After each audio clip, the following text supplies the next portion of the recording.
पूर्व केंद्रीय मंत्री, भारत सरकार व राष्ट्रीय महासचिव समाजवादी पार्टी रामजीलाल सुमन इस समय हमारे साथ मौजूद हैं। कांग्रेस के बाद अब समाजवादी पार्टी ने भी सरकार को कटघरे में खड़ा किया है। आखिर रामजीलाल सुमन जी के क्या आरोप है सरकार पर, वो हम इन्हीं से जानने की कोशिश करेंगे। सर, क्या कुछ कहना चाहते हैं आप सरकार के लिए, क्योंकि लगातार कांग्रेस भी हावी है और इस बार आप भी कुछ कहना चाहते हैं?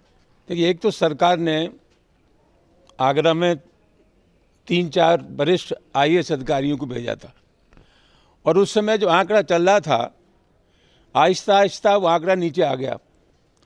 इससे लगता है कि शायद ये संदेश देने की कोशिश की कि उस टीम के आने के बाद आगरा में जो संक्रमित लोग थे कोरोना के, उसमें कमी आई। ऐसा नहीं है। और अब एक दुखद बात है कि स्थानीय प्रशासन ने जो लैब्स में निजी तौर पर अपनी जांच करा रहे थे, उन जांचों को बंद कर दिया है।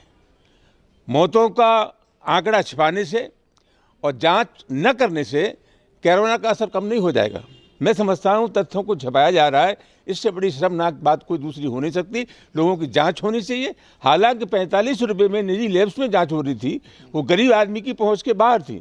इसके बावजूद भी अपनी संतुष्टि के लिए जो लोग जांच कराना चाहते हैं, उनकी जांच होनी चाहिए। और मैं समझता हूँ ये बहुत ही चिंता का विषय है। अगर हम छिपाएंगे तो ये कोरोना का वायरस और ज़्यादा बढ़ेगा। जी, आपने किसी प्रशासनिक अधिकारी से बात करने की कोशिश की, अपनी बात को रखने की कोशिश की सरकार से या प्रशासनिक अधिकारी से? हमने कल आगरा मंडल के आयुक्त साहब से फ़ोन किया, कई बार मुलाकात नहीं हो पाई, उनसे बात नहीं हो पाई। जी सर, दूसरा सवाल मेरा ये है कि अभी आप देख रहे हैं कि लगातार पिछले कुछ दिनों से कांग्रेस और बीजेपी में बसों की राजनीति जारी है, तो इस पर क्या कुछ कहेंगे आप?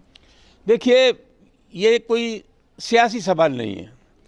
संकट की घड़ी में पूरे देश को एक हो जाना चाहिए। और मैं समझता हूं कि कांग्रेस ने एक पेशकश की कि साहब हम 1000 बस देना चाहते हैं, हम तकनीकी मामलों में से उलझा रहे हैं।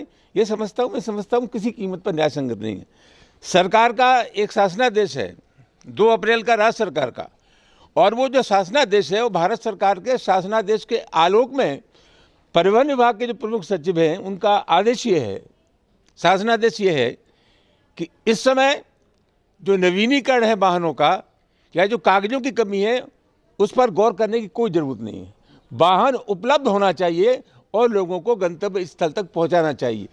स्कूटर के नंबर दे दिए, नंबर ठीक नहीं है, इन सब चीज़ों का क्या मतलब है? जो परेशान आदमी है, जो अपने घर पहुंचना चाहता है, आपकी प्रायोरिटी उसको घर पहुंचाने की होनी चाहिए। कुल मिला के प्रवासी मजदूरों को मदद मिलनी चाहिए, चाहे वो किसी भी रूप में हो। उन लोगों को गंतव्य तक पहुंचना चाहिए, चाहे कांग्रेस उनकी मदद करे या समाजवादी पार्टी करे। तमाम आरोप लगाए हैं, जांच पर भी सवाल उठाए हैं। आगरा प्रशासन में जिस तरीके से कार्यप्रणाली रही है, टीम के मुख्यमंत्री की जो टीम आई थी उसके जाने के बाद जो आंकड़े लगातार कम हुए हैं, उस पर भी यहाँ पर पूर्व केंद्रीय मंत्री ने आवाज़ उठाई है। अब देखने वाली बात ही होगी कि ये आवाज़ उनकी कौन सुनता है और सरकार उसको किस गंभीरता से लेती है।